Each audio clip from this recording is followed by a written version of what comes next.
చిత్తూరు జిల్లా కుప్పం గోవింద నామస్మరణలతో నిండిన వేటరాయస్వామి ఆలయం తమిళ పేరటాసి మాసం 3వ శనివారం సందర్భంగా పరమ సముద్ర సమీప కొండపై వెలసిన వేటరాయస్వామి ఆలయానికి జనం పోటెత్తారు. వేటరాయస్వామి వారిని దర్శించుకోవడానికి తమిళ పేరటాసి మాసం 3వ శనివారం సందర్భంగా కుప్పం ప్రాంత ప్రజలే కాక సరిహద్దు ప్రాంతాలైన తమిళనాడు, కర్ణాటక నుండి ప్రతి సంవత్సరం భారీ సంఖ్యలో భక్తులు రావడం జరుగుతుంది.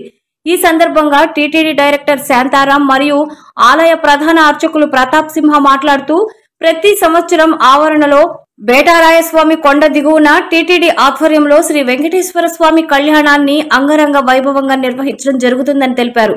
భక్తులకు అన్నదాన కార్యక్రమాన్ని నిర్వహించారు. ప్రభుత్వ whip Kancharla Srikanth, RTC vice chairman Muniratnam, TTD board member Shantaram మరియు టీడీపీ ముఖ్య నేతలు కళ్యాణ మహోత్సవంలో పాల్గొన్నారు. జరిగింది. శ్రీనివాస కళ్యాణము అంగరంగ వైభవంగా జరిగింది. దాదాపు 10,000 మంది కూర్చొని దీన్ని వీక్షించారు. అది చూస్తుంటే ఈరోజు చాలా ఆనందంగా ఉంది.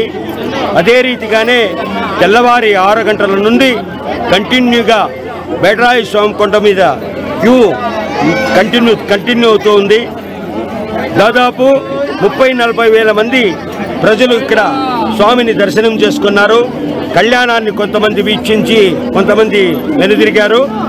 అయినా ఈరోజు వెంకటేశ్వర స్వామి కళ్యాణానికి ప్రజలు తండోపతండాలుగా వచ్చి స్వామి యొక్క కృపకు పాత్రలై తమిళనాడు, కర్ణాటక, ఆంధ్ర ప్రజలందరూ కూడా ఇక్కడ విచ్చేసి స్వామి కృపకు పాత్రులై స్వామి యొక్క దర్శనం చేసుకొని తీర్థ ప్రసాద వినియోగం తీసుకున్నారు.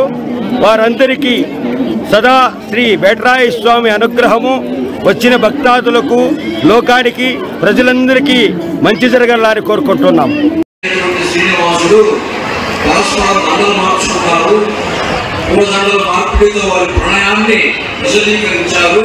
ఇప్పుడు